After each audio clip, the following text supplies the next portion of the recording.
बहुत समय पहले एक असुर ने पूरे लोकों में आतंक मचा दिया था। उसकी शक्ति इतनी भयंकर थी कि देवता तक उसके नाम से कांप उठते थे। सभी देवता भागकर ब्रह्मा, विष्णु और महेश के पास पहुंचे। तब तीनों देवों ने मिलकर अपनी शक्ति का संचार किया और उसी दिव्य तेज से प्रकट हुई आदि शक्ति माँ दुर्गा। माँ ने कहा, मैं 9 अलग अलग स्वरूपों में अवतरित होकर संसार को अधर्म से मुक्त करूंगी। और फिर नवरात्र के 9 दिनों में माँ ने अपने एक एक रूप से असुरों का संहार कर धर्म की स्थापना की। कहते हैं, माँ दुर्गा के 9 रूप केवल पूजा का विषय नहीं, बल्कि अधर्म के अंत का प्रतीक हैं। चाहे अहंकारी महिषासुर हो या हर बूंद से जन्म लेने वाला रक्त बीज, चाहे क्रूर चंड मुंड हो या दर्पी शुंभ निशुंभ, माँ ने हर एक का अंत कर धर्म की रक्षा की। धूम्रलोचन माँ की एक श्वास से भस्म हो गया और रक्त पिपासु रक्ताक्ष भी माँ के प्रहार से मौन हो गया। यहाँ तक कि सृष्टि के आरंभ में मधु और कैटब जैसे अंधकारमय असुर भी देवी शक्ति के सामने टिक न सके। आज के इस विशेष वीडियो में हम जानेंगे माँ शैलपुत्री से लेकर माँ सिद्धिदात्री तक 9 दिनों की अद्भुत कथाएं, कैसे माँ ने दुश्मनों का संहार किया और अपने भक्तों को आशीर्वाद दिया। तो इस वीडियो को अंत तक जरूर देखिएगा। और हाँ, अगर अभी तक आपने हमारे चैनल को सब्सक्राइब नहीं किया है तो जल्दी से कर लीजिए, ताकि माँ की ऐसी ही अद्भुत कहानियाँ सबसे पहले आपको मिले। वीडियो अच्छा लगे तो लाइक और कमेंट करना बिल्कुल मत भूलिएगा। पहला रूप, देवी शैलपुत्री। बहुत समय पहले एक प्रेम था, निस्वार्थ, निडर और अगाध। एक स्त्री ने उस प्रेम को इतना ऊंचा माना कि उसने अपने कुल, अपने पिता, अपने गौरव सब कुछ त्याग दिया था। वो स्त्री कोई और नहीं बल्कि सती थी, शिव की अर्धांगिनी, शक्ति का सजीव स्वरूप। राजा दक्ष की पुत्री जो ब्रह्मा की वंशज थी, पर जिसने ब्रह्मा के बनाए सारे नियमों को तोड़ते हुए उस भगवान को अपना पति चुना जो श्मशानों में विचरता था, जिसका वस्त्र भस्म था और वचन सन्नाटा। उसका विवाह शिव से सिर्फ एक संस्कार नहीं था, वह आत्मा और परमात्मा का मिलन था। परंतु यह मिलन संसार को स्वीकार नहीं हुआ। राजा दक्ष ने एक महायज्ञ किया, पर शिव को आमंत्रण तक नहीं भेजा। सती ने आग्रह किया, विनती की, पर जब बात बनी नहीं तो वह स्वेच्छा से वहां गई। जहां एक पुत्री को सम्मान मिलना चाहिए था, वहां उसे अपमान मिला। उसके प्रियतम के लिए अशब्द बोले गए और पिता ने अपने अहंकार को अपने प्रेम से ऊपर रख दिया। और तब सती ने किया वो जिसे केवल शक्ति ही कर सकती है। उसने न क्रोध किया न प्रतिशोध, बस अग्नि को देखा और बिना किसी हिचक के स्वयं को भस्म कर दिया। शिव विक्षिप्त हो उठे, उनकी जटाएं कांप उठी। तांडव ने ब्रह्मांड को डरा दिया और सती अब शिव के हृदय में राख बनकर रह गई। पर आत्मा वो कहाँ रुकती है, वो लौटी अपना अधूरा प्रेम लेकर, अपना अधूरा व्रत लेकर, अपनी अधूरी पहचान लेकर। अब जन्म हुआ एक कन्या का।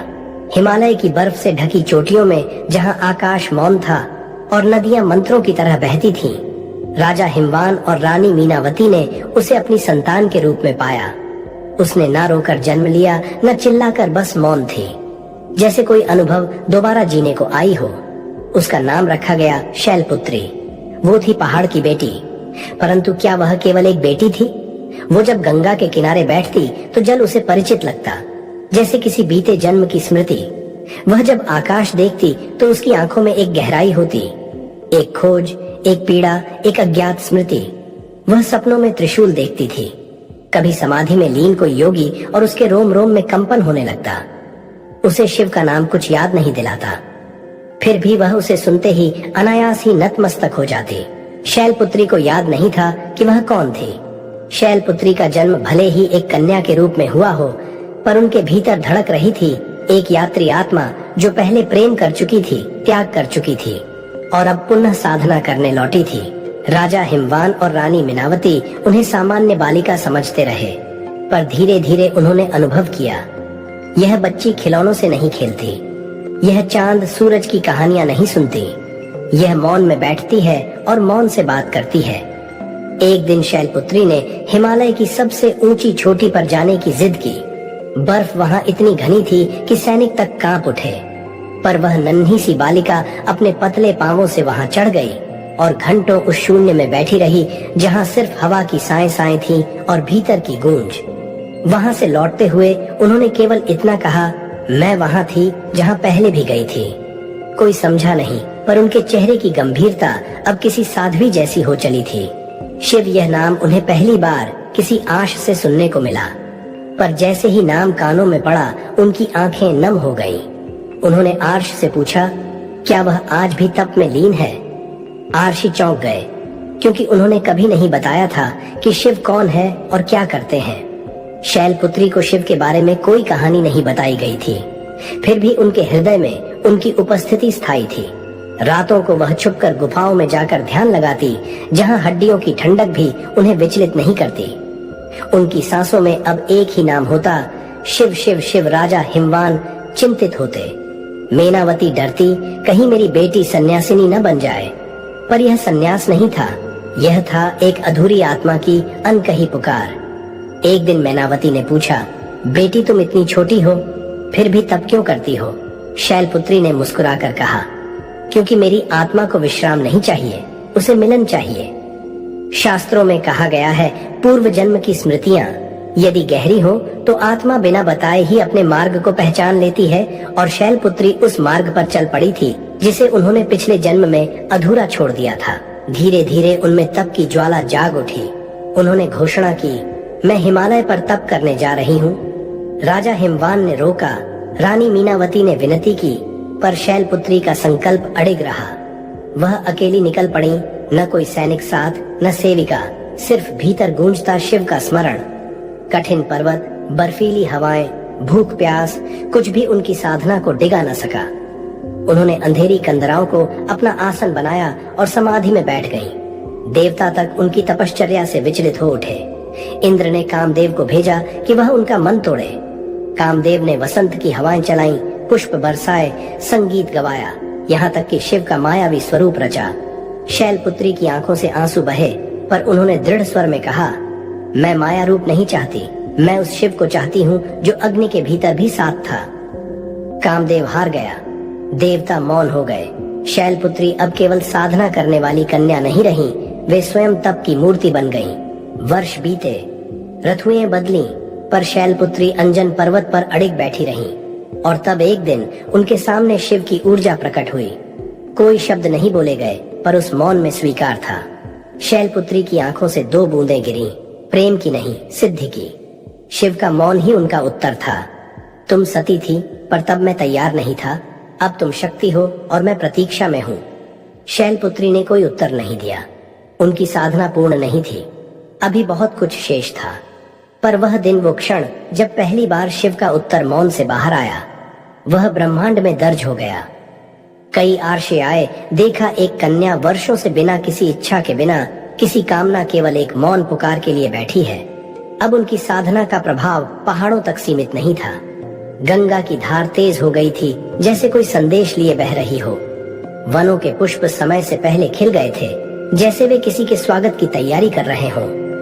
प्रकृति ने उनके तप को अब अपना केंद्र बना लिया था। हिमालय ने अपने मध्य भाग में एक छोटी सी गुफा खोली, जहां शैलपुत्री की साधना और भी गहन हो सके। पर एक दिन उनकी साधना रुक गई। वो एक क्षण के लिए हिली, उनकी आंखें खुली और उन्होंने महसूस किया, शिव बाहर नहीं, वह मेरे भीतर है, क्योंकि मैं ही शक्ति हूँ और शक्ति ही शिव का प्राण है। शैलपुत्री ने भीतर से यह वाणी सुनी, और फिर पहली बार उन्होंने ना शिव का नाम लिया, ना उनकी कल्पना की। बस आंखें बंद की और देखा, शिव पूर्ण रूप से उनके भीतर बैठे हैं। मौन में मुस्कुराते हुए, तीसरा नेत्र बंद, पर उनकी ऊर्जा पूरी तरह सक्रिय। अब शैलपुत्री की साधना बदल चुकी थी। अब वह मांग नहीं रही थी, ना ही आकर्षित कर रही थी। अब वह बस स्वीकार कर रही थी कि शिव कभी दूर थे ही नहीं। शैलपुत्री की तपस्या अब चरम पर थी। एक प्रातः काल, जब आकाश हल्का नीला हो रहा था, सप्तर्षि उनके आश्रम में प्रकट हुए। उनकी आंखों में ज्ञान था, पर वाणी में एक विशेष उद्देश्य। कन्या महर्षि अत्रि बोले, क्या तुम जानती हो, जिसे पाने की तुम इतनी दीर्घ तपस्या कर रही हो, वह कौन है? शैलपुत्री ने नजरें झुकाई, जानती हूँ। महर्षि वशिष्ठ ने कहा, वह वैरागी है, श्मशान में रहता है, सर्पों को गहना बनाता है और भूतों के संग विचरता है। महर्षि भृगु बोले, उसका कोई घर नहीं, वो गृहस्थ जीवन नहीं जानता, वो योगी है, जग से परे, नियमों से परे। शैलपुत्री शांत रही, फिर धीरे से बोली, जो श्मशान को भी साधना बना दे, वही तो संसार के बंधनों से मुक्त है। जो सर्पों को गहना मान ले वह भय को भी सौंदर्य बना सकता है। जो गृहस्थ नहीं वह आत्मस्थ है। जो योगी है वही योग का मूल्य है। ऋषि थोड़ी देर मौन रहे।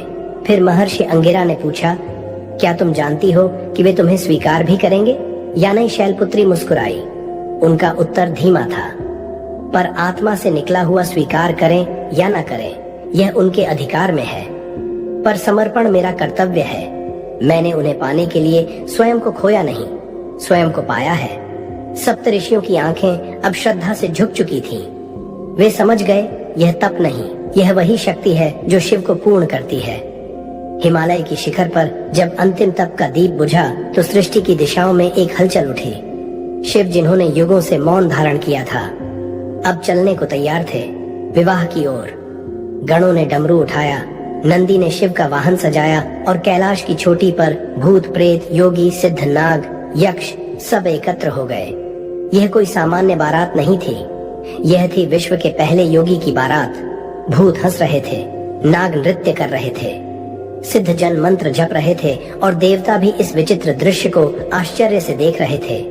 शिव ने कोई आभूषण नहीं पहना, केवल राख भस्म जटा और गले में सर्प। उनकी आंखों में न कोई श्रृंगार था न कोई आडंबर, बस एक शांत दीप जो उनके भीतर प्रज्वलित था। बारात जब हिमवान के महल की ओर चली तो पर्वत कांप उठे और रानी मैनावती ने महल की छत से उस दृश्य को देखा और कांप गई। यह विवाह है या विध्वंस? उन्होंने घबराकर कहा, यह तो कोई मृतकों की टोली जैसी लग रही है। क्या मेरी बेटी ऐसे योगी से विवाह करेगी? महल में शोक छा गया। लेकिन उस क्षण शैलपुत्री ने प्रवेश किया। उन्होंने माँ का हाथ पकड़ा और कहा, माँ, आप जिसे देख रही हैं वह बाहर का रूप है, पर जिसके लिए मैंने वर्षों तप किया वह बाहर नहीं भीतर से दिव्य है। जिसे संसार भूतों का स्वामी समझता है वह मुझे मेरे अस्तित्व का अर्थ देने आया है। मैनावती मौन हो गई। उन्हें अपनी बेटी की आंखों में वो तेज दिखा जो केवल सत्य को देखने वालों में होता है। शिव आगे बढ़े, हाथ में त्रिशूल, गले में सर्प, नेत्रों में करुणा और सामने खड़ी थी शक्ति। विवाह हुआ। अर्षियों ने मंत्र पढ़े, गंधर्वों ने गीत गाए और देवताओं ने पुष्प बरसाए। यह विवाह नहीं, सृष्टि के संतुलन का पुनः मिलन था। जब शक्ति ने प्रथम रूप में स्वयं को प्रकट किया, विवाह का यज्ञ पूर्ण हो चुका था। गंधर्वों की स्वर लहरियाएं शांत हो गई थी, देवताओं की पुष्प वृष्टि थम चुकी थी। शिव ने उनकी ओर देखा और कहा, आपने वर्षों तक तप किया, भूख सही, सर्दी झेली, अपने पूर्व जन्म की स्मृति को पीछे छोड़कर स्वयं को फिर से पहचाना। अब क्या आप स्वयं को पूर्ण अनुभव करती हैं? शैलपुत्री ने शांत स्वर में उत्तर दिया, मैंने पहले आपको पाना चाहा, अब मैं जानती हूँ। आप मेरे बाहर नहीं, मेरे भीतर हैं। अब मैं केवल आपकी अर्धांगिनी नहीं, मैं स्वयं पूर्ण शक्ति हूँ। उसी क्षण एक दिव्य प्रकाश उनके शरीर से निकला जो दिशाओं में फैल गया। ऋषियों ने ध्यान में देखा, शक्ति ने अपने प्रथम रूप को प्रकट किया है। देवताओं ने आकाश से घोषणा की, अब नवरात्र का आरंभ इसी रूप से होगा। अब शैलपुत्री केवल एक नाम नहीं बल्कि हर कन्या का आत्मस्वरूप है। शैलपुत्री अब नवरात्र की प्रथम देवी बन चुकी थी और उनका यह रूप आज भी हर कन्या के भीतर उस चेतना को जगाता है। दूसरा रूप देवी ब्रह्मचारिणी की कथा। एक दिन शिव मौन साधना से बाहर आए और पार्वती से पूछा, आपने वर्षों तप करके मुझे पाया, अब क्या आप विश्राम लेंगी? पार्वती मंद मुस्कान के साथ बोली, स्वामी, मैंने आपको पाया है, पर अब मैं स्वयं को पूर्ण रूप से पाना चाहती हूँ। अब मेरी साधना केवल आपके लिए नहीं बल्कि उस परम सत्य के लिए होगी जो आपके भीतर भी है और मेरे भीतर भी। अब मैं ब्रह्म की खोज में स्वयं को समर्पित करना चाहती हूँ। शिव की दृष्टि में संतोष झलका। उन्होंने सिर झुकाकर कहा, यही शक्ति का मार्ग है जो प्राप्त कर ले, फिर भी खोज न छोड़े। और तब पार्वती ने स्वयं को पुनः साधना में समर्पित कर दिया। उन्होंने श्रृंगार त्यागा, देह की सुख सुविधा से दूर एक गुफा में बैठ गई। पर्वत की कठोर शिला उनकी आसन बनी और ब्रह्मचर्य उनका मार्ग। इस बार उनका तप शिव को पाने के लिए नहीं था बल्कि स्वयं के भीतर शिव को अनुभव करने के लिए था। और यही आता है वह रहस्य जो बहुतों को भ्रमित करता है। क्या विवाहिता स्त्री ब्रह्मचारिणी हो सकती है? हाँ, बिल्कुल। ब्रह्मचारिणी का अर्थ केवल अविवाहित स्त्री नहीं है बल्कि उसका अर्थ है जो ब्रह्म परम सत्य की खोज में अपने जीवन को संयम साधना और तप में लगाती है। जब पार्वती तप करती है, इंद्रियों पर संयम रखती है, योग का चयन करती है, तब वे पूर्ण रूप से ब्रह्मचारिणी बन जाती हैं। इस रूप में वे हमें सिखाती हैं। गृहस्थ जीवन में रहकर भी कोई आत्मिक साधना कर सकता है। प्रेम पा लेने के बाद भी आत्मा की गहराई में उतरना बंद नहीं होता। देवताओं ने इस रूप को देखा और नमन किया। यह वही शक्ति है जो विवाह के बाद भी तप से विराम नहीं लेती। ऋषियों ने उन्हें ब्रह्मचारिणी कहा क्योंकि उन्होंने गृहस्थ होकर भी ब्रह्म का वरण किया।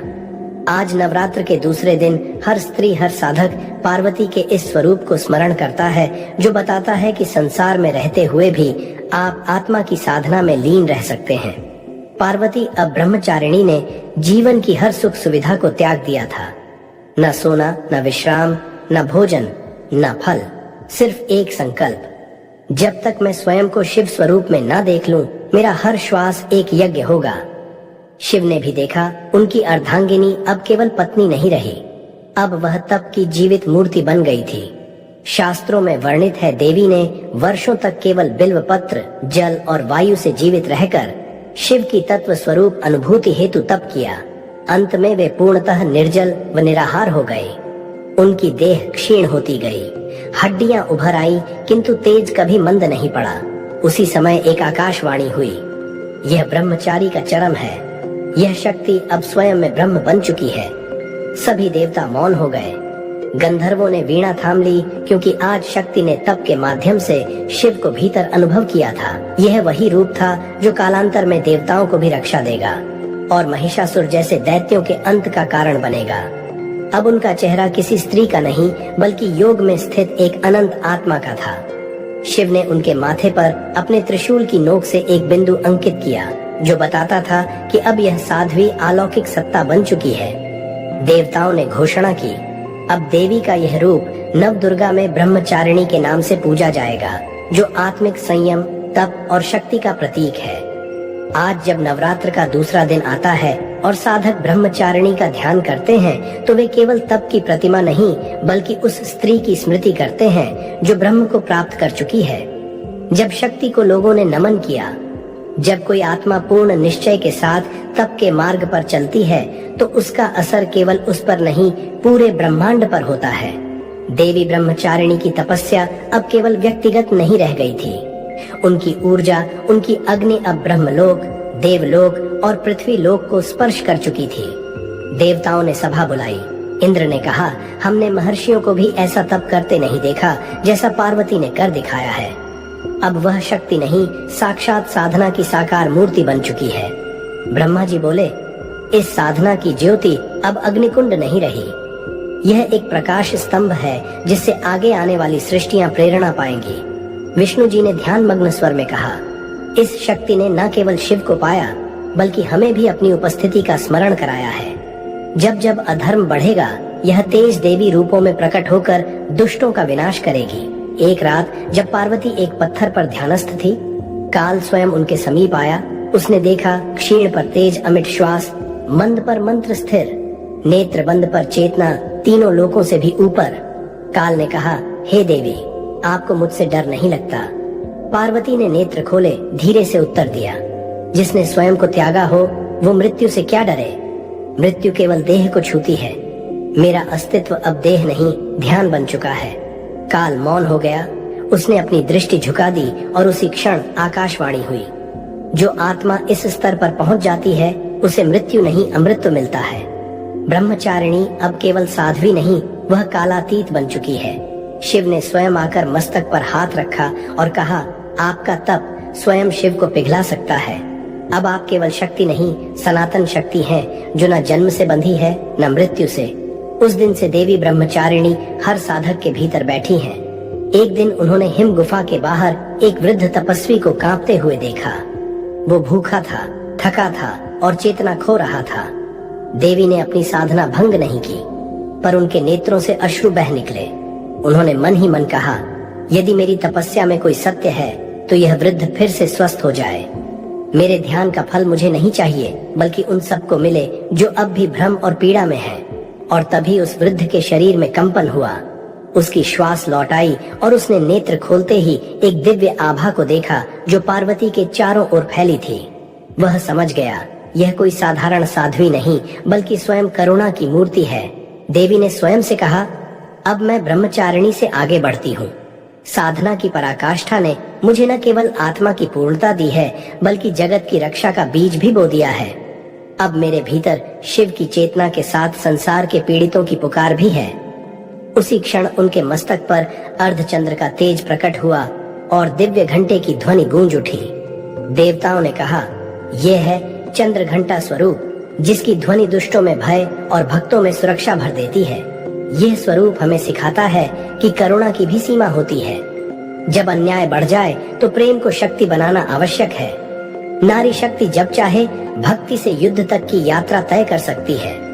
देवी ने नेत्र खोले और शिव से कहा, अब मैं केवल प्रेम नहीं, रक्षा भी हूँ। शिव मुस्कुराए, अब तुम साधना की प्रतीक नहीं बल्कि सज्जनों की छाया और दुष्टों के लिए वज्र हो। और उसी क्षण ब्रह्मचारिणी के भीतर चंद्र घंटा का प्राकट्य हुआ। तीसरे नवरात्र की लीला प्रारंभ हो गई। तीसरा रूप देवी चंद्र घंटा की कथा। जब देवी ने युद्ध के लिए स्वयं को स्वीकार किया, देवी पार्वती की साधना अब केवल शिव की प्राप्ति तक सीमित नहीं रही थी। वह साधना अब एक शांति की चिंगारी से युद्ध की मशाल बनने को तैयार थी। अभी तक उन्होंने केवल त्याग, मौन, संयम और करुणा को जिया था, पर संसार चुप नहीं था। दैत्यों का अत्याचार बढ़ चुका था और सत्य डगमगाने लगा था। एक दिन ब्रह्मा, विष्णु और महेश एक ही ध्यान में एकत्र हुए। विष्णु बोले, देवी को अब स्मरण करना होगा, पर इस बार भक्त नहीं स्वयं शक्ति को ही जागना होगा। उसी क्षण कैलाश पर ध्यान मग्न देवी के नेत्र खुले। उन्होंने दूर ध्यान में देखा, असुरों का रक्तपात, स्त्रियों का अपमान, गौवध, गुरुओं की हत्या और धर्म की नींव हिलती हुई। देवी ने धीरे से उठते हुए कहा, अब मेरी करुणा को शस्त्र की धार में बदलने का समय है। उनकी देह से प्रकाश की तरंगे उठी। वो शांत श्वास अब उग्र ओंकार बन चुकी थी। मस्तक पर चंद्र का आकार प्रकट हुआ और उसी से निकली घंटी की दिव्य ध्वनि, जिसकी गूंज से सभी दैत्य थरथराने लगे। इंद्र ने देखा और कहा, देवी अब चंद्र घंटा बन चुकी है, जो सौंदर्य और शक्ति, करुणा और उग्रता सबको एक साथ धारण करती है। शास्त्रों में वर्णित है कि इस रूप में देवी के 10 हाथ होते हैं, जिनमें अस्त्र शस्त्र होते हैं। उनके मस्तक पर अर्धचंद्र होता है और उनका वाहन सिंह होता है। वे युद्ध भूमि में शांति बनाए रखने वाली देवी होती हैं। जब देवी का पहला युद्ध शुरू हुआ, घंटी की पहली ध्वनि गूंजी और ब्रह्मांड में कंपन होने लगा। देवताओं ने सिर झुकाया, गंधर्वों ने वीणा रोक दी, आर्षियों ने अपनी जपमालाएं थाम ली, क्योंकि अब शांति का सिंहासन रणभूमि में बदल चुका था। दैत्यों के राजा दुर्मुख ने तीनों लोकों में अत्याचार की सीमा पार कर दी थी। वेद जला दिए गए थे, यज्ञ स्थलों को तोड़ा जा रहा था और साधक अपमानित हो रहे थे। इंद्र की शक्ति छीन ली गई थी। देवराज अब पराजित खड़े थे। तब उन्होंने पुकारा, हे माँ चंद्र घंटा, अब आप ही रक्षा करें। देवी ने सिंह पर आरूढ़ होकर गगन से उतरना प्रारंभ किया। तेज इतना प्रचंड था कि सूर्य भी कुछ क्षण के लिए लुप्त हो गया। उनके 10 हाथों में त्रिशूल, खड्ग, गदा, धनुष, कमंडल, कमल, हर अस्त्र जागृत हो चुका था। रणभूमि में कदम रखते ही दुर्मुख ने व्यंग करते हुए कहा, क्या अब स्त्रियां भी युद्ध करेंगी? हंसी आएगी मृत्यु को भी। देवी मुस्कुराई, पर उनकी आंखों में करुणा नहीं, संकल्प की अग्नि थी। उन्होंने उत्तर दिया, जब पुरुष धर्म की रक्षा में असफल हो जाए तो शक्ति को हाथ उठाना पड़ता है। आज तेरी मृत्यु नहीं, तेरी सोच का अंत होगा। युद्ध शुरू हुआ। पहली बार ऐसा प्रतीत हुआ मानो काल स्वयं भी स्तब्ध हो गया हो। देवी के प्रहार से दुर्मुख के अस्त्र निष्क्रिय हो गए। घंटी की प्रत्येक ध्वनि उसके सैनिकों के हृदय को कंपा रही थी। अंततः त्रिशूल की एक गूंज के साथ दुर्मुख भूमि पर गिर पड़ा। रणभूमि में न कोई जय घोष था, न शोर, सिर्फ शांति थी। वो शांति जो केवल धर्म की विजय के बाद आती है। देवी ने अब अपने अस्त्र शांत किए। नेत्रों में पुनः शांति लौटी। उन्होंने कहा, मेरा युद्ध किसी देह से नहीं, उस अज्ञान से था जो स्त्री की शक्ति को कम आंकता है। अब चंद्र घंटा का संकल्प पूरा हुआ। देवताओं ने चंद्र घंटा रूप को नमन किया। रणभूमि शांत हो चुकी थी। दुर्मुख का अंत हो गया था। सैनिक भाग चुके थे, पर आकाश में घंटी की ध्वनि अब भी गूंज रही थी। देवी सिंह पर आरूढ़ थी, आंखें बंद, श्वास स्थिर, मानो अब वह शक्ति प्रलय के बाद की शांति बन चुकी हो। देवताओं ने आकाश से उतरकर रणभूमि को पुष्पों से ढक दिया। इंद्र, वरुण, यम, अग्नि सब ने अपने अपने आयुध नीचे रख दिए और विनम्रता से शीश नवाया। इंद्र ने कहा, हे माँ चंद्रघंटा, आज आपने हमें न केवल रक्षा दी बल्कि बताया कि शक्ति स्त्री का गहना नहीं, उसका स्वभाव है। ब्रह्मा ने कहा, आज संसार को एक नया मंत्र मिलेगा। जब कोई असहाय हो तो चंद्रघंटा का ध्यान करें। जब अन्याय बढ़ जाए तो नारी को रोकने के स्थान पर उसकी शक्ति को प्रणाम करें। शिव ने ध्यान में आंखें खोली और मुस्कुराकर बोले, शक्ति के इस रूप ने धर्म की नींव को फिर से सींचा है। अब वह स्त्री जो चुप रही, सहती रही, आज वह चंद्रघंटा बनकर सृष्टि की रक्षक बनी है।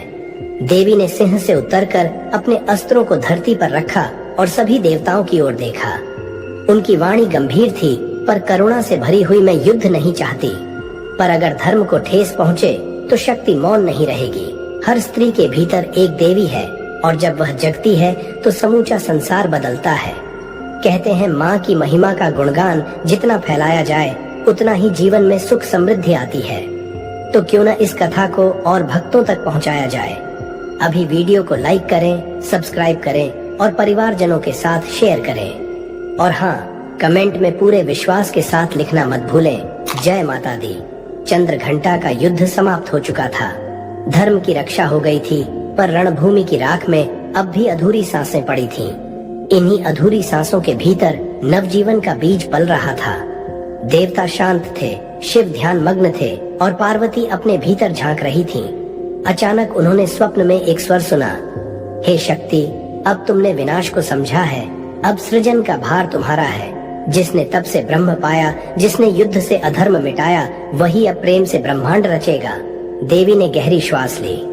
वह श्वास केवल वायु नहीं थी, वह सृष्टि की पहली मुस्कान थी। उनके मौन में ब्रह्मांड की धड़कनें जन्म ले रही थीं।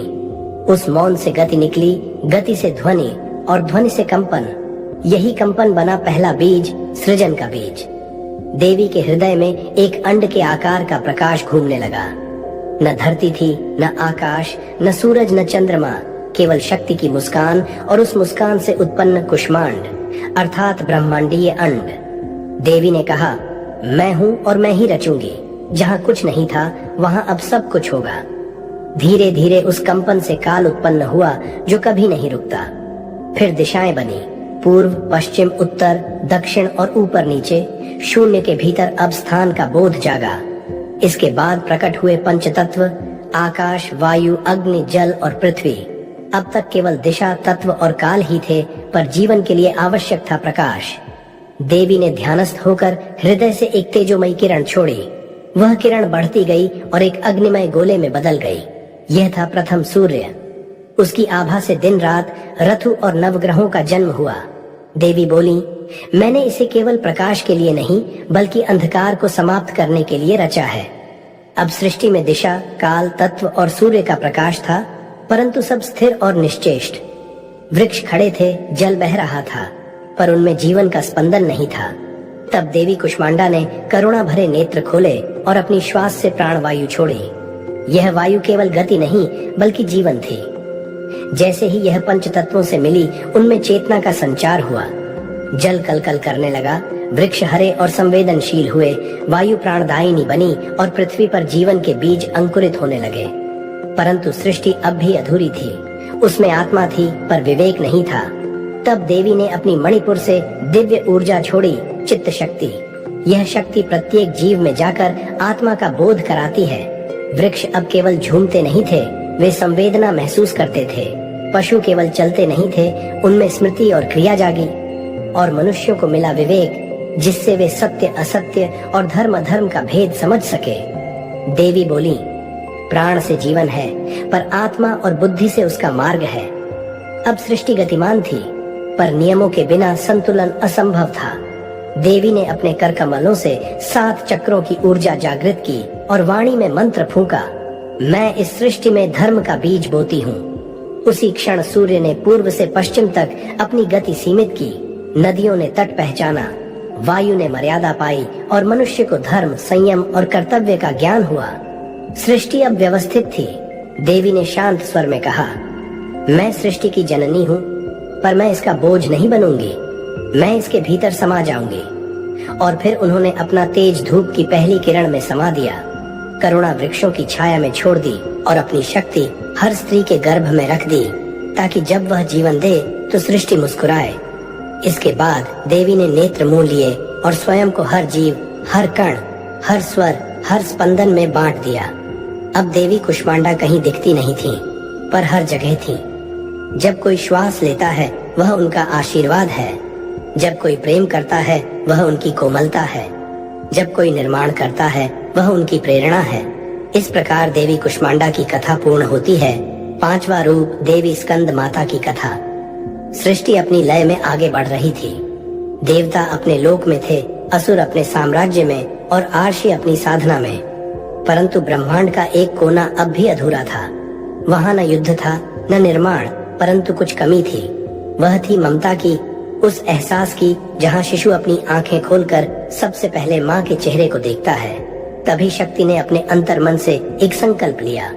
उन्होंने कहा, अब मैं केवल रचयिता नहीं रहूंगी, अब मैं पालक बनूंगी। अब मेरी गोद में केवल अस्त्र नहीं होंगे, एक बालक भी होगा।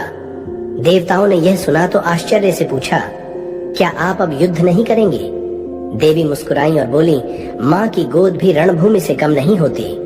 वहाँ हर आंसू को शांति और हर भय को साहस में बदलना पड़ता है। यही वह क्षण था जब शक्ति ने अपने गर्भ में एक बालक को धारण किया।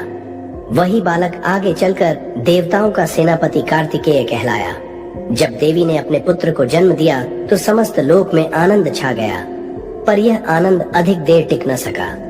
असुर राज तारकासुर को यह समाचार मिला कि शिव का पुत्र जन्म ले चुका है और वही उसका वध करेगा। उसने आदेश दिया कि इस बालक को बड़ा होने से पहले ही नष्ट कर दिया जाए। देवी ने जब यह सुना तो उनकी आंखों की कोमलता अब तेज में बदल गई। उन्होंने अपने पुत्र को गोद में लेकर कहा, तू केवल मेरा पुत्र नहीं, तू इस युग की रक्षा का संकल्प है। तेरी सुरक्षा अब मेरी ममता नहीं, मेरा धर्म करेगा। उन्होंने अपने पीछे रखे अस्त्रों की ओर देखा और वर्षों बाद त्रिशूल को उठाया। बालक स्कंद धीरे धीरे बड़ा होने लगा। उसका बचपन साधारण नहीं था। उसकी परवरिश झूलों और लोरियों से नहीं, बल्कि शस्त्र और शास्त्र की शिक्षा से हुई। माँ ने उसे धनुष पकड़ना सिखाया और साथ ही कहा, शस्त्र उठाना सरल है, पर उसे उचित कारण के लिए उठाना ही धर्म है। एक दिन स्कंद ने चंद्रमा की ओर इशारा कर मुस्कुराते हुए कहा, माँ, मैं इसे छूना चाहता हूँ। माँ ने उसे गोद में लेकर कहा, पुत्र, जो ऊपर दिखता है वह लक्ष्य नहीं, तू वह बन जिसे देखकर चंद्रमा भी प्रकाश लेना सीखे। 5 वर्ष की आयु में ही स्कंद की गंभीरता किसी तपस्वी जैसी थी। तभी एक दिन असुरों की सेना आकाश में उमड़ पड़ी। उनका उद्देश्य स्कंद का अपहरण करना था। देवता घबरा उठे, किंतु स्कंद ने माँ की आंखों में देखा। माँ ने मुस्कुराकर कहा, युद्ध डर से नहीं, धर्म की स्मृति से लड़ा जाता है। बालक स्कंद ने धनुष उठाया और पहला तीर आकाश में सबसे ऊंचे उड़ते रथ पर जा गिरा। देवता स्तब्ध रह गए। तभी देवी स्कंद माता स्वयं प्रकट हुई। एक हाथ में कमल और दूसरे हाथ में अपने पुत्र को थामे बोली, जिस बालक को शक्ति ने जन्म दिया है उसे कोई अधर्म की गोद में नहीं ले सकता। उनकी उपस्थिति से आकाश गूंज उठा और असुर परास्त हो गए। समय बीता और स्कंद ज्ञान तथा साधना में आगे बढ़ने लगे। माँ दूर से उनकी तपस्या देखती, वह मौन रहती, पर उनका मौन ही सबसे बड़ा आशीर्वाद था। स्कंद ने कई बार सोचा कि माँ कुछ कहती क्यों नहीं, पर उनके मौन से ही उसे समझ आने लगा कि यही उसकी सबसे बड़ी शिक्षा है। और फिर वह दिन आया जब ब्रह्मांड ने वर्षों पहले जिसका संकेत देखा था। स्कंद अब बालक नहीं, देवताओं का सेनापति बन चुका था। तारकासुर का अंत करने का समय आ गया था। देवताओं ने उसे अयुध सौंपे, अर्षियों ने आशीर्वाद दिए, आकाश ने पुष्प वृष्टि की, पर माँ मौन खड़ी थी। स्कंद उनके पास आया और बोला, माँ, मैं तैयार हूँ, पर भीतर एक कंपन है। क्या यह भय है? माँ ने उसे गले लगाया और कहा, यह भय नहीं, यह जिम्मेदारी का स्पंदन है। जब जिम्मेदारी हृदय को कांपाती है तभी कोई सच्चा योद्धा बनता है। उन्होंने अपने आंचल से चंदन निकाला और पुत्र के ललाट पर तिलक लगाकर कहा, अब तू केवल मेरा पुत्र नहीं, अब तू धर्म की धरती से बंधा है। युद्ध भूमि सज चुकी थी। एक ओर तारकासुर अपनी विशाल सेना के साथ खड़ा था, दूसरी ओर स्कंद। रण आरंभ हुआ। स्कंद ने पहला तीर खाली आकाश में छोड़ा। यह किसी आक्रमण का संकेत नहीं, बल्कि घोषणा थी कि वह युद्ध चाहता नहीं, पर धर्म की रक्षा से पीछे भी नहीं हटेगा। तारकासुर ने उपहास किया, क्या यही बालक है जो मुझे मारेगा? स्कंद ने शांत स्वर में कहा, तू वरदान से अहंकार बना और मैं माँ की गोद से धर्म। आज तुझे मेरा अस्त्र नहीं मारेगा, तेरा अपना अभिमान तुझे नष्ट करेगा। युद्ध भीषण हुआ, आकाश गूंज उठा, पर स्कंद हर बार माँ की शिक्षा को याद करते। जब जब उनकी गति डगमगाती, माँ की छवि उनकी आंखों के सामने आ जाती। अंततः उन्होंने त्रिशूल उठाया और एक ही बार में तारकासुर का अंत कर दिया। रणभूमि शांत हो गई। विजय के बाद देवताओं ने जय घोष किया, अर्षियों ने आशीर्वाद दिए, किंतु देवी स्कंद माता की दृष्टि कहीं और थी। उन्होंने आकाश की ओर देखा और अपने भीतर से एक प्रकाश की धारा प्रवाहित की। वह प्रकाश समस्त स्त्रियों के भीतर जाकर उनकी शक्ति की स्मृति बन गया। देवी ने कहा, मैं केवल जननी नहीं, मैं सेनापति की माँ भी हूँ। मैं केवल गोद नहीं देती, मैं धर्म की तलवार भी उठा सकती हूँ। हर स्त्री के भीतर यह सामर्थ्य छिपा है कि वह जन्म भी दे सकती है और अधर्म का अंत भी कर सकती है। छठा रूप, देवी कात्यायनी की कथा। जब स्कंद की विजय के बाद देवताओं को कुछ शांति मिली, तभी एक नया तूफान उठ खड़ा हुआ। असुरों में सबसे बलशाली महिषासुर, जिसे ब्रह्मा से यह वरदान प्राप्त था कि देव, दानव या असुर कोई भी उसका वध न कर सके, धीरे धीरे त्रिलोक पर अधिकार करने लगा। स्वर्ग से इंद्र को निकाल दिया, पृथ्वी पर राशियों के यज्ञ भंग किए और पाताल में रक्त वृष्टि कराई। देवता भयभीत हो उठे। जब समस्त धर्म संकट में था, देवगण त्रिदेवों के पास पहुँचे और पुकार उठे, हे प्रभु, अब ऐसी शक्ति चाहिए जो न केवल शांत करे बल्कि संहार भी कर सके। ब्रह्मा, विष्णु और महेश ने अपनी ऊर्जा एकत्रित की और उस दिव्य तेज से एक महाशक्ति प्रकट हुई। देवताओं ने कहा, आप महर्षि कात्यायन की तपस्या से जन्म लेंगी, इसलिए आप कात्यायनी कहलाएंगी। धरती पर महर्षि कात्यायन तपस्या कर रहे थे। नदी तट पर कंदमूल खाकर मौन साधना में लीन, हर प्रातः सूर्य को जल अर्पित करते और एक ही मंत्र का उच्चारण करते, या देवी सर्वभूतेषु शक्ति रूपेण संस्थिता। उनकी तपस्या के साथ त्रिदेवों की शक्ति मिलकर एक पात्र बनी। चतुर्दशी की रात जब चंद्र क्षीण हो रहा था, महर्षि ने अपनी कुटी में एक प्रकाश पुंज देखा। वहीं से प्रकट हुई देवी कात्यायनी, 4 भुजाओं वाली, सिंह पर आरूढ़, एक हाथ में कमल और दूसरे में तलवार धारण किए। महर्षि ने नम्रता से कहा, हे माँ, आपने मेरे तप को सार्थक किया, अब आप ही धर्म की रक्षक हैं। देवी ने देवताओं से दिव्य अस्त्र स्वीकार किए, शिव से त्रिशूल, विष्णु से चक्र, इंद्र से वज्र, वरुण से शंख और अग्नि से शक्ति। देवी ने सिंह पर आरूढ़ होकर कहा, मेरा जन्म संहार के लिए नहीं, धर्म की पुनः स्थापना के लिए हुआ है। महिषासुर का अंत निश्चित है देवी। जब पहली बार रणभूमि की ओर चली तो संपूर्ण दिशाएं उनके तेज से आलोकित हो उठी। देवता गगन से नमन कर रहे थे। आर्षि कमंडल छोड़ श्रद्धा में खड़े थे और नारियों की आंखें आस्था से भीग उठी। हर ओर गूंज रहा था, जय देवी महाशक्ति। महिषासुर की सेना देवी के मार्ग में आई। देवी ने तलवार उठाई और एक ही प्रहार में सैकड़ों दैत्य ढेर हो गए। उनके हर वार में केवल शक्ति नहीं बल्कि तप और साधना की आभा थी। जब महिषासुर को सूचना मिली कि एक स्त्री सिंह पर सवार उसकी ओर बढ़ रही है, वह हंस पड़ा, मेरे योद्धा ही उसे रोक देंगे।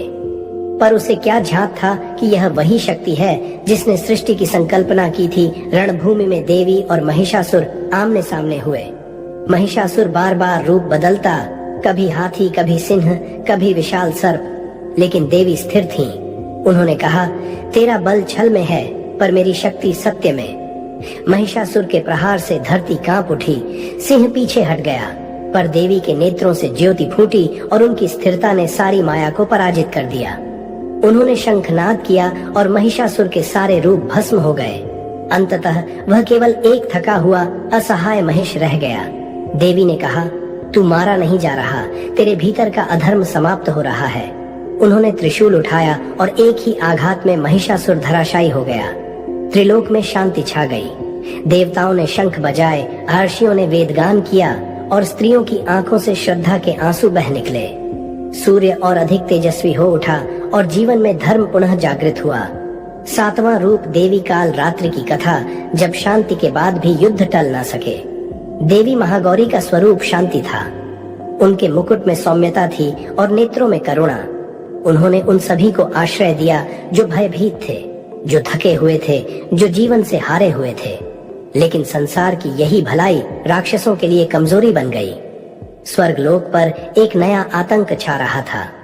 शुंभ और निशुंभ 2 असुर भाई, जिन्होंने ब्रह्मा जी से वरदान पाया था कि उन्हें कोई पुरुष मार नहीं सकता, वे अब एक एक कर देवताओं को परास्त करने लगे थे। इंद्र का सिंहासन, वरुण का जल, कुबेर का धन और अग्नि की ज्वाला सब उन्होंने छीन ली। शुभ निशुभ के सेनापति थे चंड और मुंड। यह दोनों दैत्य अपने क्रूर आचरण और विकृत हंसी के लिए प्रसिद्ध थे। वे युद्ध में केवल जीत नहीं चाहते थे, वे अपमान और रक्त की भूख में पले थे। जब इंद्र ने हार मान ली, जब विष्णु समाधि में थे और जब शिव मौन थे, तब देवताओं ने एक बार फिर मां दुर्गा की शरण ली। वे जान चुके थे अब शांति नहीं, युद्ध की आवश्यकता है। अब करुणा नहीं, क्रोध की आवश्यकता है। अब महागौरी नहीं, काल रात्रि की आवश्यकता है। और तभी जब माँ महागौरी ने आंखें बंद की, उनके ललाट से अग्नि की चिंगारी की तरह एक काली छाया निकली। धीरे धीरे वह छाया रूप लेने लगी। उसकी जिह्वा रक्तमयी थी, बाल बिखरे हुए, नेत्र ज्वालामयी और गला मुंडों की माला से सजा था। देवताओं की आंखें फटी की फटी रह गईं, क्योंकि वह थी माँ काल रात्रि, जो काल को भी ग्रस जाए। जब रौद्रता बन जाए रक्षा, जैसे ही काल रात्रि प्रकट हुई, ब्रह्मांड की गति रुक सी गई। देवता थर थर कांपने लगे, गंधर्वों के गीत रुक गए और पृथ्वी की सांसें धीमी हो गई। माँ काल रात्रि का शरीर काजल से भी गहरा था। उनकी झावा रक्त से लिपटी थी और उनकी सांसों से लपटें निकल रही थीं। यह कोई देवी नहीं, मानो स्वयं काल था। सिंह पर आरूढ़ होकर उन्होंने रणभूमि की ओर प्रस्थान किया। वहीं चंड और मुंड शुंभ निशुंभ के सबसे निकट सेनापति स्वर्गलोक में विजय का मद पी रहे थे।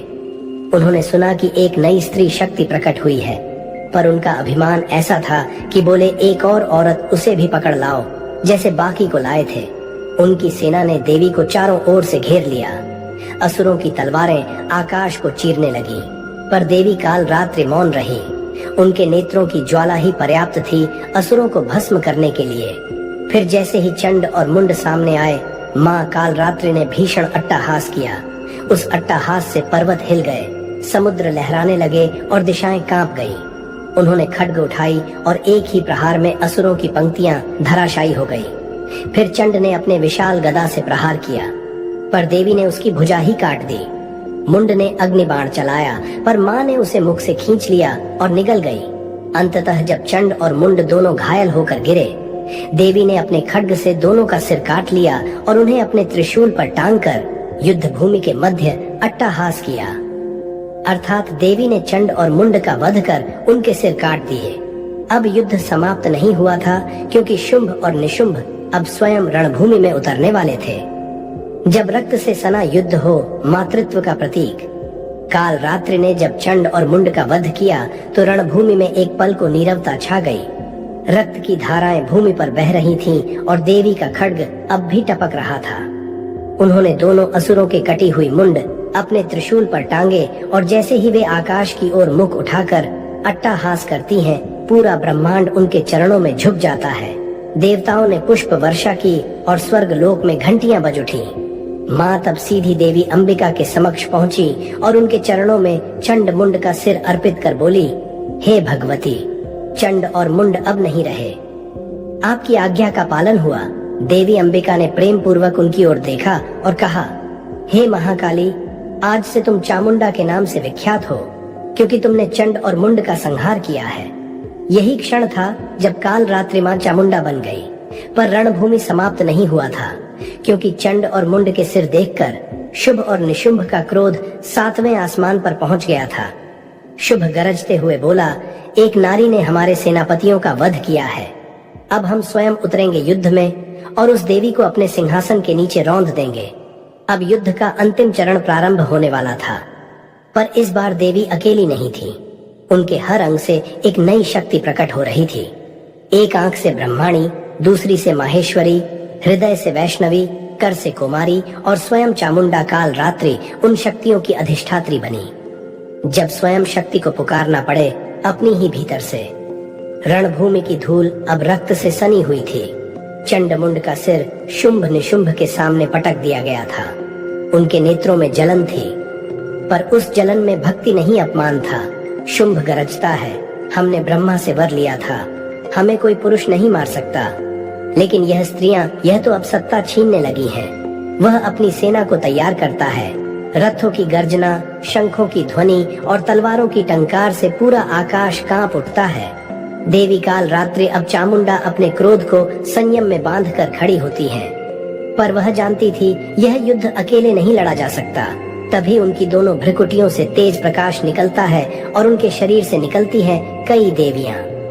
ब्रह्मा के तेज से ब्रह्माणी, विष्णु से वैष्णवी, शिव से माहेश्वरी, इंद्र से इंद्राणी, अग्नि से वाराही, यम से चामुंडा, स्वयं और शक्ति का सर्वोच्च तेज महाशक्ति। यह सभी देवियां देवी के अंगों से निकली, जैसे नदी समुद्र से निकलती है। यह वही प्रसंग है जो देवी महात्म्य अध्याय 8 में बताया गया है, जहां माँ दुर्गा अपने शरीर से सभी मातृ शक्तियों को उत्पन्न करती हैं। अब रणभूमि एक बार फिर जीवित हो चुकी थी। एक ओर था असुरों का महासागर और दूसरी ओर थी अष्टमातृकाएं, जिनकी आंखों में करुणा नहीं, केवल धर्म की रक्षा का संकल्प था। शुमंभ ने आकाश से बाणों की वर्षा की। निशुमंभ ने पृथ्वी को हिला देने वाले गधा प्रहार किए, लेकिन देवी की एक दृष्टि से उनकी सारी शक्ति चूर चूर हो रही थी। माँ चामुंडा के नेत्र अब लाल नहीं नीले प्रकाश से जल रहे थे। उनका खड्ग अब समय नहीं देख रहा था, केवल अधर्म का विनाश चाहता था। जब विनाश के बाद आती है निर्मलता की सुबह। रणभूमि अब युद्ध नहीं बल्कि प्रलय का दृश्य बन चुका था। चामुंडा का खड़ग हवा में बिजली की तरह घूमता था और हर दिशा से राक्षसी सिर धरती पर गिरते जा रहे थे। निशुंभ ने जब देखा कि उसकी सेना समाप्त हो चुकी है तो वह स्वयं आगे बढ़ा। उसका शरीर पर्वत सा विशाल और गदा अग्नि जैसी प्रज्वलित। लेकिन माँ चामुंडा अब थमने को तैयार नहीं थी। उनकी सवारी सिंह दहाड़ रहा था, जैसे खुद भी युद्ध में उतरना चाहता हो। माँ ने एक ही वार में निशुंभ को भूमि पर गिरा दिया।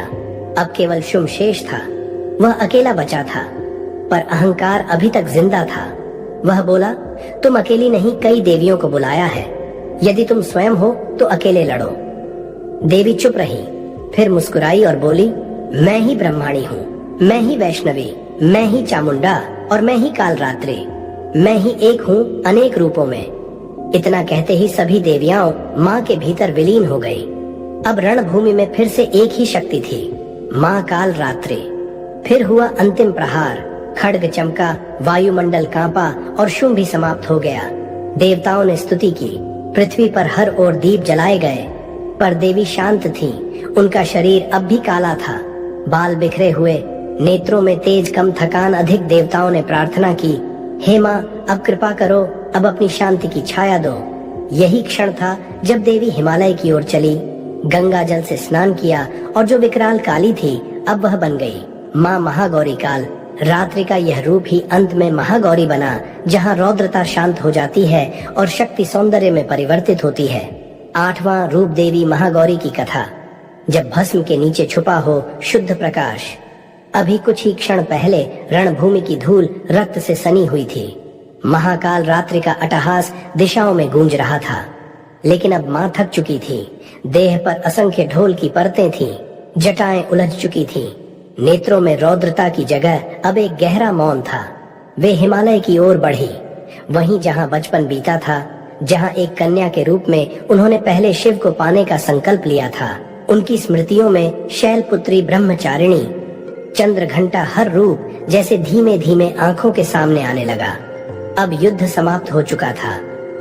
अब शक्ति को फिर से शांति की ओर लौटना था। वे पहुंची गंगा तट पर। गंगा जल की शीतल धाराओं में जैसे ही उन्होंने स्नान किया, वह रात्रि का तम धीरे धीरे उज्जवल ज्योति में बदलने लगा। उनका कालेपन से ढका शरीर अब चांदनी सा गौर हो चुका था।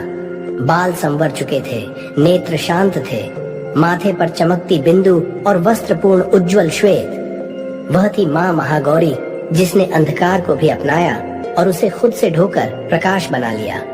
इस रूप में देवी केवल सौंदर्य की प्रतीक नहीं है, वह तप की पराकाष्ठा है, जहाँ तप शरीर को नहीं आत्मा को उज्जवल करता है। जब सौंदर्य सिर्फ रूप नहीं तप का तेज बन जाए। गंगा जल में स्नान कर जब माँ प्रकट हुई तो देवता आश्चर्य में पड़ गए। यह वही थी जिन्होंने अभी कुछ समय पूर्व काल की रात में राक्षसों को निगला था, पर अब उनका स्वरूप वैसा नहीं था। देह अब कालेपन से मुक्त थी। नेत्रों में अब ज्वाला नहीं बल्कि करुणा और धैर्य की कोमल रोशनी थी। उनकी मुद्रा स्थिर, चेहरा ऐसा जैसे स्वर्ग का दर्पण हो। गौरी शुद्ध, निर्मल, उज्जवल। लेकिन यह उज्जवलता केवल बाहरी नहीं थी, यह उस साधना का फल था जिसकी शुरुआत ब्रह्मचारिणी के रूप में हुई थी, जहाँ कठोर तप से उन्होंने अपने अस्तित्व को शिवमय किया और काल रात्रि बनने तक उन्होंने अपने भीतर की आग को थामे रखा। संघर्ष में रची बसी फिर भी संतुलित, अब वह अग्नि शीतल प्रकाश में बदल गई थी। गौरी केवल एक सौंदर्य की देवी नहीं है, वह उस सत्य की देवी है जो बताती है कि युद्ध के बाद भी मन शांत हो सकता है, कि अंधकार के बीच भी कोई अपनी आत्मा को उज्जवल रख सकता है। उनका यह रूप युवतियों के लिए प्रेरणा था, गृहस्थों के लिए संतुलन और साधकों के लिए साधना की अंतिम परिणति। उन्होंने जब गंगा से बाहर आकर हिमालय की भूमि पर पांव रखा तो पेड़ झुक गए, वायु मंद हो गई और चारों दिशाओं में मधुर घंटियां बजने लगी, मानो प्रकृति खुद कह रही हो, जिसने रौद्रता में धैर्य पाया वही सच्चा गौरव है, वही है महागौरी। जब मौन भीतर गर्जना करता है, माँ अब पूर्णतः शांत थी, पर उनकी मौनता में भी एक अनसुनी गर्जना थी, जैसे कोई कह रहा हो जो स्त्री सहन करती है वह कभी कमजोर नहीं होती, वह बस अपनी शक्ति को पहचान रही होती है। देवताओं ने पूछा, हे देवी, अब जब आप युद्ध से निवृत्त हो चुकी हैं, तो क्या आप विश्राम करेंगी? माँ ने उत्तर दिया, जहाँ जहाँ मेरे नाम का स्मरण होगा वहाँ मेरी करुणा पहुँचेगी, लेकिन जो मुझे केवल सौंदर्य समझकर भुला देंगे वे मेरी भीतर छुपी आग को नहीं पहचान पाएंगे। माँ महागौरी को 3 रूपों में समझा जाता है। युवती के लिए वह उस शक्ति का प्रतीक है जो संसार से डरकर नहीं प्रेम से आगे बढ़ती है। पत्नी के लिए वह शिवप्रिया है जिन्होंने कठिन तप और धैर्य से अपने ईश्वर को पाया। साधक के लिए वह शक्ति है जो अंदर के अंधकार को धोकर आत्मा को उजला बनाती है। उनके भक्त कहते हैं, जो माँ महागौरी का नवरात्रि में ध्यान करता है उसके सारे पाप धुल जाते हैं, उसकी अधूरी इच्छाएं पूर्ण होती हैं और उसे जीवन में अद्भुत तेज, सौंदर्य और समाधान प्राप्त होता है। उनकी आराधना से दाम्पत्य जीवन सुधरता है और मन को ऐसी शांति मिलती है जैसे वर्षों से बुझा दीपक फिर से जल उठा हो। महागौरी का तेज बाहर दिखता है, पर वह तेज भीतर की साधना से उपजा है, क्योंकि जो भीतर से तपता है वही बाहर से चमकता है। जब संपूर्ण बनती है वह शक्ति जो शिव को भी पूर्ण कर दे। हिमालय की शांत भूमि पर बैठी माँ महागौरी अपने भीतर एक गहरा संतुलन महसूस कर रही थी। ना कोई क्रोध, ना कोई द्वंद्व, ना कोई चाह। उनकी साधना पूर्ण थी, धैर्य की कसौटी पार हो चुकी थी और उनके हृदय में केवल शिव बसते थे। उधर कैलाश पर बैठे शिव योग में लीन पर अंतर्मन में स्पंदन, क्योंकि उन्हें झा अर्धांगिनी अब केवल साधिका नहीं रही, वह अब पूर्ण शक्ति बन चुकी है। देवताओं ने शिव को माँ महागौरी के तप और रूपांतरण की कथा सुनाई। शिव मुस्कुराए और ध्यान खोलकर बोले, अब समय आ गया है कि शक्ति और शिव दो नहीं फिर से एक हो जाए। जैसे ही शिव माँ के समक्ष प्रकट हुए, माँ ने उन्हें उसी मुस्कान से देखा जिससे वर्षों पहले हिमालय में देखा था, पर इस बार वह मुस्कान केवल प्रेम की नहीं थी, वह पूर्णता की थी। शिव ने आगे बढ़कर कहा, अब तुम वही नहीं रही जो पहले थी, अब तुम वह हो जो काल को शांत करती है और संसार को रचती है। फिर हुआ महामिलन। शिव और शक्ति गौर वर्ण रूप में मौन भाव से एक दूसरे में समाहित हुए। जिस धरती ने युद्ध देखा था, अब वहीं फूलों की वर्षा हो रही थी। जिस आकाश ने अट्टहास सुना था, अब वहाँ वीणा और मृदंग की ध्वनि गूंज रही थी। माँ महागौरी और शिव का मिलन सिर्फ पति पत्नी का मिलन नहीं था, वह ब्रह्म और माया का संगम था। वह संदेश था, जहाँ संयम, त्याग और श्रद्धा होती है वहाँ शिव को प्राप्त होने में देर नहीं लगती। जब भीतर की शांति ब्रह्मांड की मुक्ति बन जाए, कैलाश के वनों में जहाँ शिव और महागौरी का मिलन हुआ, वहीं से ब्रह्मांड की नई यात्रा शुरू हुई। अब शक्ति केवल विनाश, निर्माण या सौंदर्य नहीं रही, अब वह बन गई थी पूर्णता। उनकी उपस्थिति मात्र से संसार के हर कोने में संतुलन लौट आया था। जो तारे वर्षों से डगमगाए थे वे अपनी कक्षा में लौट आए। जो हृदय वर्षों से शून्य में भटक रहे थे, उन्हें फिर से प्रेम और धैर्य का सहारा मिला। देवताओं ने महागौरी की स्तुति की, किंतु माँ मौन रही। फिर धीरे धीरे उनके भीतर से एक और दिव्य तेज प्रकट होने लगा। यह तेज न रौद्र था न कोमल, यह था निर्मल बोध का प्रकाश, जिसमें न कोई वासना थी न अहंकार। और फिर माँ के भीतर से एक नई शक्ति प्रकट हुई। उनका नवम रूप माँ सिद्धिदात्री, जो सभी सिद्धियां प्रदान करती हैं, जो योगियों को समाधि में प्रवेश कराती हैं, जो शिव को भी अर्ध नारीश्वर बनाकर संपूर्णता की परिभाषा बदल देती है। महागौरी अब स्थिर हो चुकी थी। उनका सौंदर्य अब बाहर नहीं, भीतर समा गया था। उनका मौन अब मंत्र बन चुका था और उनकी दृष्टि बिना बोले मोक्ष दे रही थी। जिसने शैलपुत्री के रूप में जन्म लिया, जिसने ब्रह्मचारिणी की तरह तप किया, जो चंद्र घंटा की तरह रक्षक बनी, जो कुष्मांडा बनकर ब्रह्मांड रच गई, जो स्कंद माता बनकर माँ बनी, जो कात्यायनी बनकर युद्ध लड़ी, जो काल रात्रि बनकर अंधकार को निगल गई और जो महागौरी बनकर हर युद्ध के बाद भी मुस्कुराई, वही शक्ति अब सिद्धदा दात्री बन चुकी थी। यही है महागौरी का रहस्य कि सबसे सुंदर वही होता है जो सबसे ज्यादा सह चुका होता है। नवम रूप माँ सिद्धदात्री की कथा। एक दिन शिव ध्यान से बाहर निकले। वो माँ के पास पहुँचे और बोले, मैं तुमसे एक बार चाहता हूँ शक्ति। मैं जानना चाहता हूँ वह पूर्णता क्या है जिसे जान लेने के बाद कुछ जानना शेष नहीं रहता।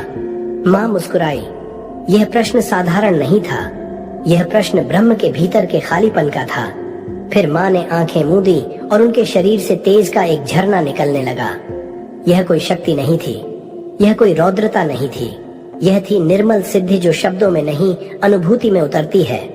उस तेज से एक देवी प्रकट हुई जिनके हाथों में कोई अस्त्र नहीं था, बल्कि ज्ञान, समाधि, सिद्धि और निर्वाण की झलक थी। वो थी माँ सिद्धिदात्री, जिनके दर्शन मात्र से साधक समाधि में प्रवेश कर ले, जिनके ध्यान से आठों सिद्धियां मनुष्य के अंतर्मन में खिलने लगे। शिव ने उन्हें देखा और धीरे धीरे उनके भीतर प्रवेश किया, अर्धनारीश्वर बनकर, जिसमें एक आधा शिव था और एक आधा शक्ति, दोनों मिलकर संपूर्ण ब्रह्मांड के संचालन का आधार बन गए। कहते हैं सिद्धदात्री ही वह शक्ति है जो ब्रह्मा को सृष्टि का विवेक देती है, विष्णु को पालन की मर्यादा और शिव को योग की पूर्णता, जब स्वयं शिव को भी पूर्णता चाहिए होती है। शिव जिनका नाम सुनते ही समाधि, योग और वैराग्य की छवि उभरती है। उन्होंने जब मां सिद्धदात्री से कहा, मैं अधूरा हूँ, तो यह बात सृष्टि में पहली बार थी। लेकिन यह अधूरापन शरीर का नहीं था, यह अधूरापन था बोध का, अनुभव का, पूर्णता का। मां सिद्धिदात्री ने अपनी मौन दृष्टि से शिव को देखा। उन्होंने कहा, जो जन्मा नहीं, जो मरा नहीं, जो रूप में बंधा नहीं, वह भी तब तक पूर्ण नहीं होता जब तक मुझे ना जान ले। फिर माँ ने धीरे धीरे अपने तेज से 8 सिद्धियां प्रकट की। हर सिद्ध एक योग की चरम स्थिति, एक आत्मा की पराकाष्ठा। अणिमा जहाँ शरीर अणु समान हो जाए, महिमा जहाँ आकार ब्रह्मांड जितना फैल जाए, लगिमा जहाँ भार हवा से हल्का हो जाए, गरिमा जहाँ शरीर पर्वत सा स्थिर हो जाए, प्राप्ति जो चाहे वही पा लेना, प्राम्य जो चाहे वही हो जाना, ईशित्व सृष्टि को संचालित करने की शक्ति, वशित्व हर चेतना को नियंत्रण में रखने की क्षमता। शिव ने इन सिद्धियों को मां से ग्रहण किया, पर यह केवल शक्ति नहीं थी, यह अनुभव थी, आत्म विजय की सीढ़ियां। जैसे ही शिव ने इनका बोध किया, उनके भीतर की पुरुष चेतना शक्ति के साथ विलीन हो गई।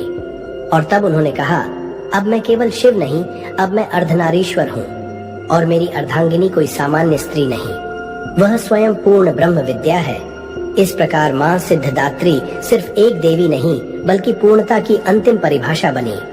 वह उस ज्ञान की देवी हैं जो बिना बोले समझा देती हैं, जो बिना दिखे ध्यान में उतर जाती हैं। जब देवी केवल शक्ति नहीं, शांति बन जाए। शिव अब अर्धनारीश्वर बन चुके थे। मां सिद्धदात्री के तेज ने उन्हें केवल योगी नहीं, पूर्ण पुरुष बना दिया था। लेकिन मां की कृपा सिर्फ शिव तक सीमित नहीं थी। उनकी दृष्टि जब ब्रह्मा की ओर गई तो सृष्टि का रहस्य खुला। उन्होंने विष्णु की ओर देखा तो पालन में मर्यादा का नियम स्थिर हो गया। उन्होंने देवताओं की सभा को देखा तो सारे देवताओं ने अपने पने त्रुटियों को स्वीकारा। इंद्र जो कभी स्वर्ग के गर्भ में डूबे रहते थे, वह अब माँ के चरणों में झुके और बोले, हे देवी, अब समझ आया, शक्ति केवल युद्ध में नहीं, सहन में भी होती है। वहीं साधक गण जो वर्षों से सिद्धियां पाने के लिए गुफाओं में तप कर रहे थे, जब माँ के दर्शन को पहुँचे तो उन्होंने माँ से वर नहीं मांगा, बल्कि कहा, हमें वह दो जो हमारी आत्मा को हल्का कर दे, हमें वह दो जिससे हम अपने भीतर उतर सकें। माँ ने कोई उपदेश नहीं दिया, केवल अपनी एक मुस्कान दी और कहते हैं, उन साधकों की चेतना उसी क्षण समाधि में प्रवेश कर गई। सिद्धदात्री कोई व्याख्या नहीं है, वह अनुभूति है, वह ऊर्जा है जो नजरों से नहीं अंतर्मन से देखी जाती है, जिनके सामने जाकर प्रश्न गिरते हैं और उत्तर खिलते हैं। युगों से माँ दुर्गा के इन 9 स्वरूपों की कथा हमें यही सिखाती है कि जब जब अधर्म अपने चरम पर पहुंचता है, तब तब माँ शक्ति का अवतरण होता है। महिषासुर का संहार हो या रक्त बीज की असीम सेना का अंत, माँ के प्रत्येक रूप ने संसार को यह संदेश दिया कि सत्य की जीत निश्चित है। लेकिन क्या आपने कभी सोचा है कि इन कथाओं में छिपे गहरे रहस्य केवल अतीत की घटनाएं नहीं, बल्कि आज के जीवन के भी संकेत हैं। महिषासुर केवल एक दैत्य नहीं था, वह हमारे भीतर का अहंकार था। रक्त बीज हमारी इच्छाओं की वह बूंद है जो कभी खत्म नहीं होती, और शुंभ निशुंभ हमारे भीतर की वासना और क्रोध का प्रतीक है। माँ ने इन्हें परास्त कर हमें यह मार्ग दिखाया कि हर साधक भी अपने भीतर के असुरों को जीत सकता है। दोस्तों, यह यात्रा यहीं समाप्त नहीं होती। आगे आने वाले वीडियो में हम उन रहस्यमयी कथाओं को जानेंगे जिनका जिक्र शायद आपने कभी पहले न सुना हो। देवी और असुरों के अद्भुत युद्ध, वे रहस्य जिनके पीछे छिपा है आत्मज्ञान का संदेश। अगर आप चाहते हैं कि ये प्राचीन कहानियाँ और छुपे रहस्य आप तक लगातार पहुँचते रहें, तो अभी चैनल को सब्सक्राइब कीजिए, वीडियो को लाइक और शेयर कीजिए और हमें कमेंट में बताइए कि माँ दुर्गा का कौन सा रूप आपके दिल को सबसे ज्यादा छू गया, क्योंकि अगली बार जो कथा आप सुनेंगे वह शायद आपके जीवन की दिशा ही बदल दे।